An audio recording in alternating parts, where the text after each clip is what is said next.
A igreja é capitalista, a igreja é socialista, a igreja é de direita, a igreja é de esquerda. Afinal de contas, qual é a política que define o povo de Deus, o reino de Deus?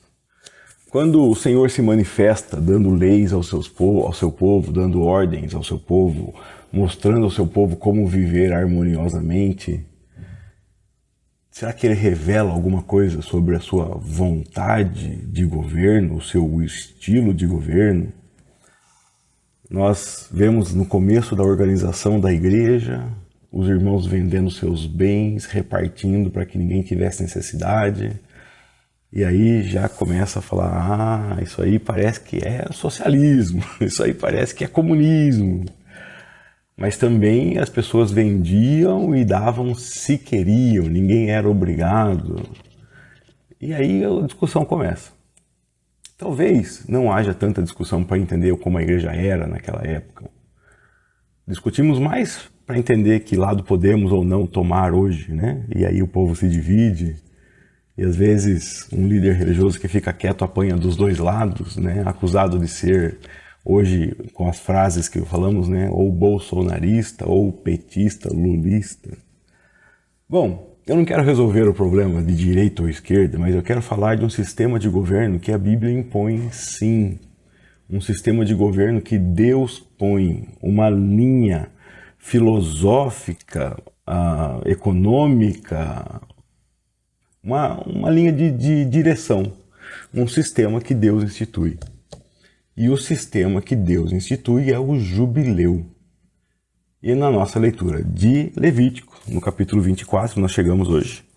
A leitura guiada aqui pela Bíblia 365, essa Bíblia aqui, 365. Chegamos hoje no dia 1º de março, aqui. Se você não conhece a Bíblia 365, ela tem um texto por dia, né? Dia 1º de março sugere Levíticos 24, depois sugere o Evangelho de Marcos, capítulo 10, depois os Salmos 44, depois um trecho do Provérbio 10. E nesse trecho de Levítico 24, nós temos a instituição do jubileu. E o que é o jubileu? Eu quero ler com você aqui um versículo, o versículo 23 do capítulo 25. A terra jamais será vendida em caráter definitivo. Deus falando. A terra jamais será vendida em caráter definitivo, pois ela me pertence. Vocês são apenas estrangeiros e arrendatários que trabalham para mim. A terra jamais será vendida em caráter definitivo, porque ela me pertence, diz o Senhor. Vocês são estrangeiros e arrendatários que trabalham para mim.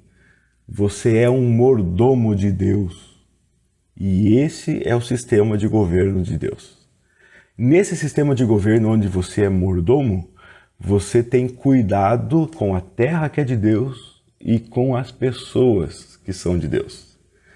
Nesse trecho aqui da Bíblia, você vai ver Deus instituindo, por exemplo, um ano sabático, um ano de descanso. O povo trabalha na terra por 6 anos. Quando chega no 7º ano, deixa a terra descansar. E a pergunta é, o que você vai comer? E Deus promete, no 6º ano eu vou dar tanta fartura, que no 7º ano você vai comer aquilo que guardou no 6º ano. E quando você estiver plantando no 8º ano, que é o primeiro, né, subsequente, vocês ainda estarão comendo o que eu dei no 6º ano, de tanta fartura que eu vou dar. Deixe a terra descansar. Deixe aquele ano para a terra produzir sozinha.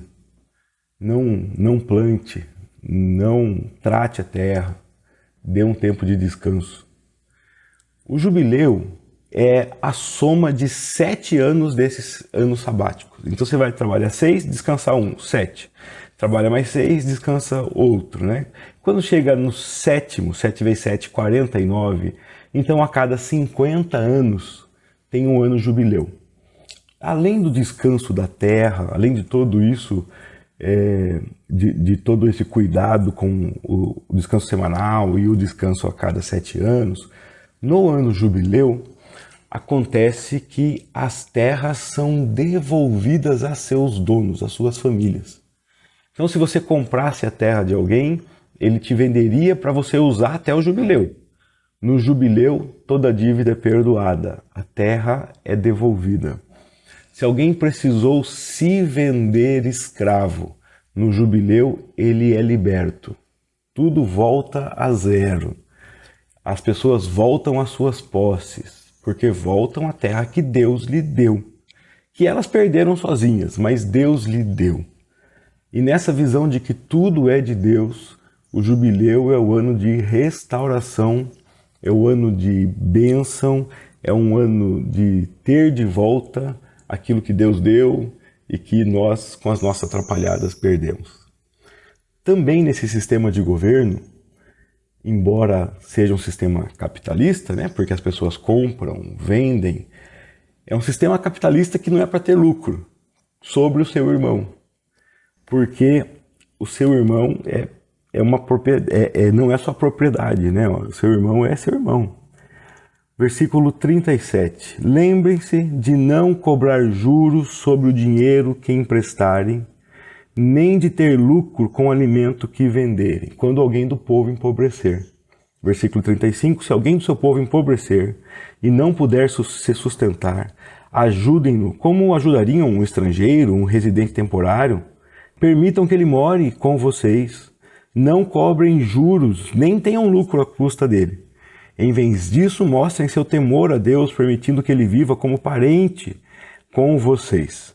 Lembre-se de não cobrar juro sobre o dinheiro que lhe emprestarem, nem de ter lucro com o alimento que lhe venderem. Eu sou o Senhor Deus, que os tirou da terra do Egito para lhes dar a terra de Canaã e ser o seu Deus. O sistema de governo de Deus é o sistema onde Ele é dono de todas as coisas. É tudo dele. E nós somos servos dele. E trabalhamos. Trabalhamos com os talentos que Ele dá, trabalhamos para desenvolver, para multiplicar, trabalhamos para cuidar bem, mas somos mordomos de Deus. Eu acho muito interessante quando nós começamos a ler a Bíblia, começamos a pensar na Bíblia, sempre que eu dou aula para novos membros, né? E a gente vai falar sobre a Bíblia, sobre a palavra de Deus. Eu digo que a Bíblia revela quem é Deus. A Bíblia é escrita por Deus, inspirada por Deus, feita por Deus, né? Deus inspira homens, Deus sopra sobre homens para que recebam sua vida, seu sopro e escrevam a palavra de Deus. Mas além de tudo isso, além da Bíblia ser um livro que traz a revelação de quem é Deus, além de ser palavra de Deus para nós, além disso tudo, a Bíblia Sagrada tem Deus como personagem principal. Todo o resto é coadjuvante. Todo o resto entra e sai. Todos os homens entram e saem da história e Ele é o personagem. E para mim ficou muito claro isso quando nós lemos hoje Deus falando: a terra é minha. Vocês são meus servos, vocês são arrendatários, vocês estão trabalhando no que é meu. Então, olhem para a propriedade dessa forma, a propriedade é minha. Eu estou deixando vocês cuidarem do que é meu. E se eu e vocês estamos cuidando do que é de Deus, temos que cuidar da melhor forma possível. Temos que usar o que é de Deus para fazer o que Ele quer fazer com as coisas dele através de nós. E se Ele quer multiplicar a riqueza dele através de nós, Ele tem alguma razão para isso. E se através de nós também Ele quer ajudar pessoas, que nós estejamos prontos para isso. O sistema de governo de Deus é um sistema onde Ele é rei. Esse é o sistema de governo de Deus. Tudo é dele. Inclusive as nossas vidas, os nossos corações, os nossos pensamentos. Tudo é dele. Eu acho que esse texto tem que trazer para mim uma reflexão íntima assim, sobre como eu tenho cuidado das coisas que são de Deus.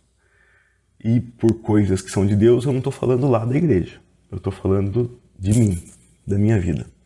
Como eu tenho cuidado do meu patrimônio, como eu tenho cuidado da minha vida, como eu tenho cuidado do meu tempo, como eu tenho cuidado dos meus sentimentos, como eu tenho cuidado do meu corpo, como eu tenho cuidado de tudo, como eu tenho cuidado da minha família, porque tudo é dele. Tudo é dele. Nós todos somos dele. Como eu tenho cuidado, eu tenho sido um servo, um mordomo fiel, e eu tenho desenvolvido como ele gostaria, como ele quer. Se você tem um patrão que tem um objetivo, e o objetivo é conquistar mais terras, e você cuida do patrimônio dele, você tem que fazer a terra aumentar. Se o objetivo é produzir mais na mesma terra e você cuida do patrimônio dele, você tem que fazer a terra produzir mais. Você tem que andar alinhado com o objetivo do seu senhor, não é? O seu senhor tem um objetivo, cada um de nós tem um objetivo, com o patrimônio, com as fábricas que montamos, com os comércios que abrimos, tem um objetivo e as pessoas que trabalham nessas fábricas, nesses comércios, têm que andar alinhado com o objetivo, com a visão do dono. Qual é a visão do nosso rei? A visão do nosso rei é que tudo é dele, que nós devemos usar para a honra e para a glória dele, que devemos usar sem maltratar irmãos, sem desvalorizar irmãos, cuidando dos filhos dele. Temos que usar restaurando o que ele deu aos filhos dele, trazendo as propriedades de volta. Temos que usar respeitando o descanso. Temos que usar olhando para ele, perguntando para ele o que ele quer fazer através de nós. Que Deus nos ajude a fazer isso. Eu acho que a gente precisa de um tempinho para pensar nisso. É muito diferente de tudo que a gente vive, né? Pesquise mais sobre o jubileu. Leia com atenção Levíticos 24 e 25. E vamos ver como isso pode... Vamos pensar, né, juntos, como isso pode afetar a nossa vida. Como isso pode melhorar a nossa convivência. Se você tiver boas ideias aí, comenta aí abaixo aí nos comentários do vídeo e a gente pode fazer esse assunto render. Deus te abençoe. Até amanhã, se Deus quiser.